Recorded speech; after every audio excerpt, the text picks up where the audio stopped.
Hey guys, welcome back to CVB Vlogs. After like, what, 3 years or something? Now we're here at Kaunian in Parkour Park.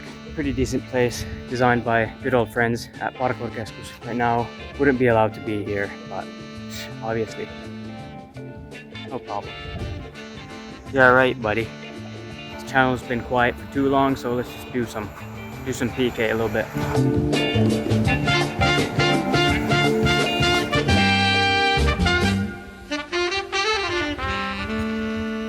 Let's try to do some swings, warm up a little for the upcoming rehab season. But okay, so basically tore my Achilles in football practice 3-4 months ago, 29th of April. So now I'm allowed to do like little jumps and stuff, which means I can start doing little landings and very careful parkour as well with my feet. Obviously gonna do more lache kind of stuff, but see if we can get some kind of lines in. It could be pretty fun.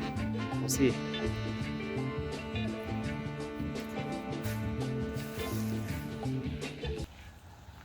Needs a clean up, that's for sure. Don't think too many people train here really. See kids here once in a while when I go past on a train or something, but obviously I haven't made videos that much because injuries and then bounce back boys era and that sort of thing. But the reason I want to make some videos, or at least this one, is that it might actually help me, you know, get out and go train. I don't really like training with other people right now because I just get jealous of, you know, them being able to jump and stuff. But yeah, I am determined to come back, and by the end of the winter, start of this next spring, I would really like to be back training. I don't think I'm gonna go back to football again.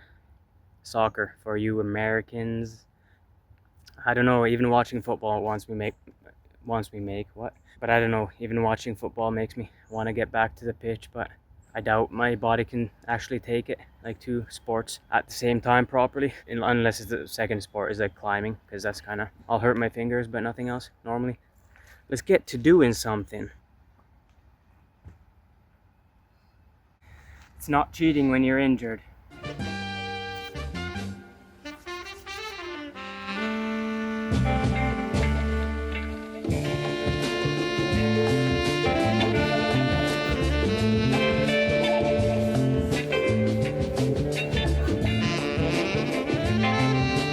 Everything above like 1 meter height is so scary because I can only land on one foot, and injuring the other one would be like, yeah, well, probably wouldn't see me for a year or two.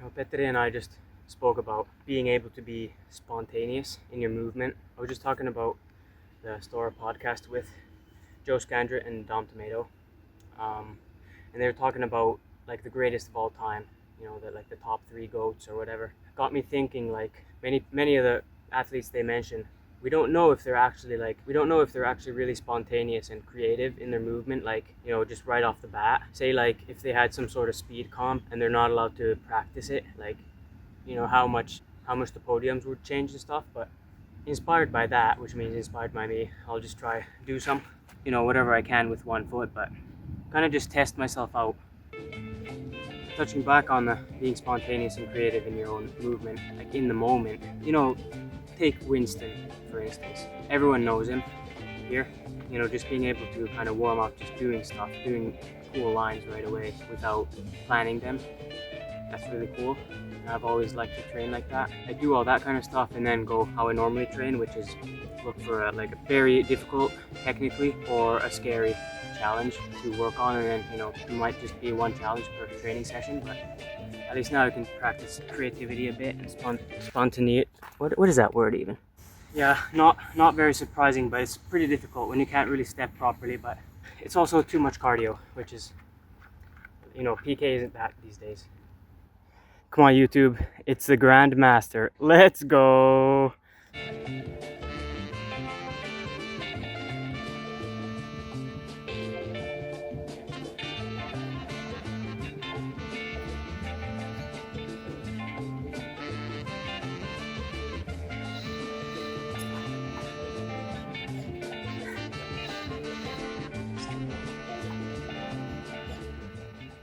I was just thinking this is pretty embarrassing, but it can't be too bad because I'm not really able to do anything anyway. I just remembered I have to do my actual rehab training. I mean, I don't really know anything as boring as rehab training, but I just know I have to do it.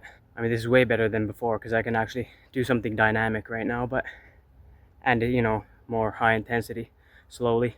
In a couple weeks I can start kind of going on runs, like jogs, but now I can jog a little bit. I'll show you guys. To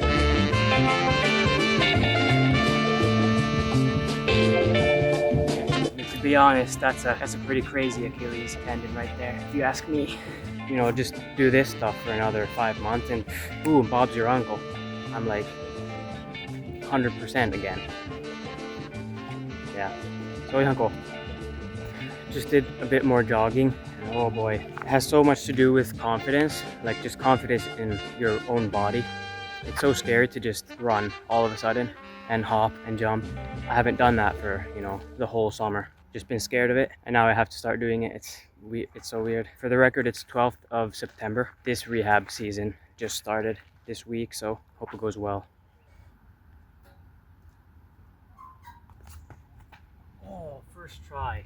Come in like this, turn like this, swing straight in.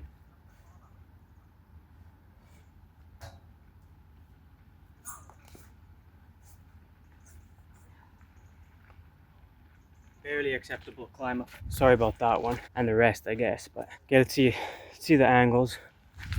Okay, this is a good challenge because it's technical. Well, I guess physical as well, because obviously didn't do it first try because I'm too gassed, because I'm in like the worst shape of my life, but it kind of motivates me, you know. Can't get any worse than this. Subscribe for more positive videos only on CVBVlogs. When you think about, you know, like the goats of parkour, the greatest of all time, it really doesn't matter. Like, different people influence and inspire different people, so it's kind of like, who cares? And in the social media age, the attention doesn't really go to the most deserving people, in my opinion, like if you start to think about it. So not too healthy for the mind to think too deeply on these topics, because in the end we're just jumping on walls and swinging on bars and stuff. Like, people like me who make nothing out of parkour, like, we just want to train.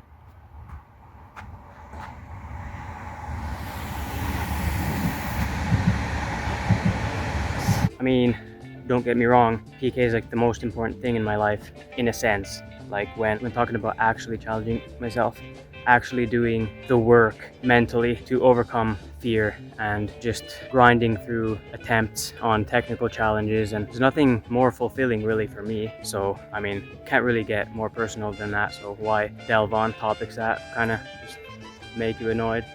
But that's how I do things. So, but it doesn't really matter. I mean, it's interesting to talk about, but you can comment your top 3 goats of parkour, male and female, in the comments below. As we were talking about parkour goats, I mean, this is one. Seriously, been here from day one, filmed some legendary BBB clips in some great days we've had, and he's here once again with some hydration. Yo, this dude though, whew, Jerkku.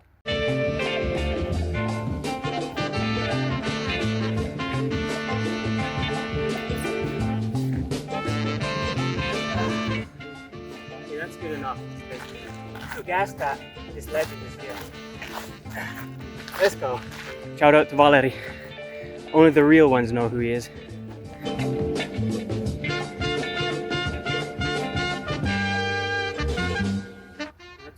Because I can't really use my right foot properly. Like, really tuck it in. Actual comment below, what's the worst part of your body you can injure, you know, if not for your back, neck, or head? Achilles is, ooh, it's pretty shitty, I gotta say.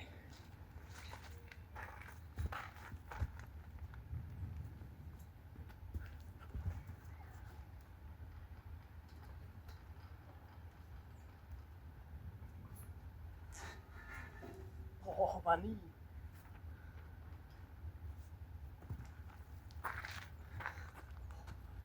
Okay, so obviously I didn't quite elaborate on that as much as I probably should have, but Valerie pulled up and I just forgot about the whole thing. It was kind of a conversation just in my head anyway, so it's easy to forget, but I can elaborate a bit more right now.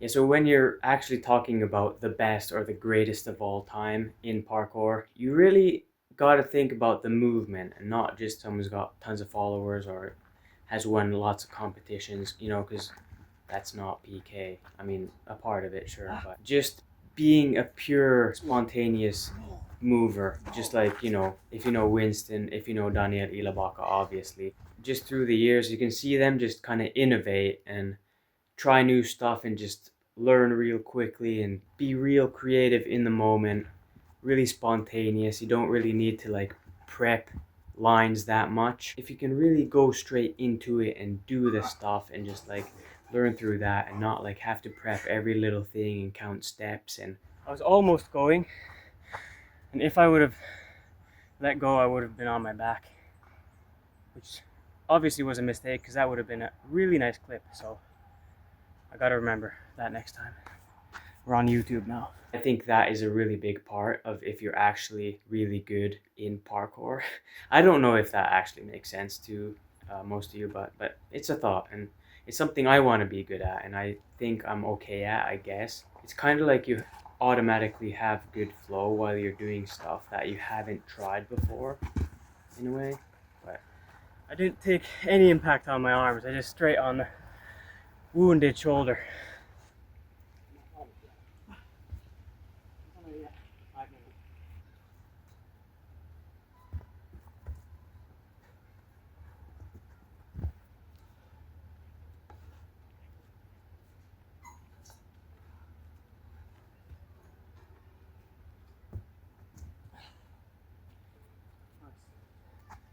Way better when I actually taking some impact with my hands, but still feels so bad and sluggish because I have to watch out for my other foot. But it is what it is. The skin in my hands is kind of ruined now, or just about, so I can't do any swings no more, and I can't do jumps. I would have one more option, which is doing vaults and stuff, but basically this is the only thing I have for vaults because these ones are too high. I guess the biggest negative part of this park is that there's just no actual wall, you know, just 1 meter, 1.5 meter wide, I mean long wall you can just do basic vaults off. Well, you can do laches better than most places, especially the lapset pieces of shit, so kato me löydettiin lapset parkour-puisto. Trash. Anyway, that's gonna be the end of the video because can't do too much or I'll ruin myself even more.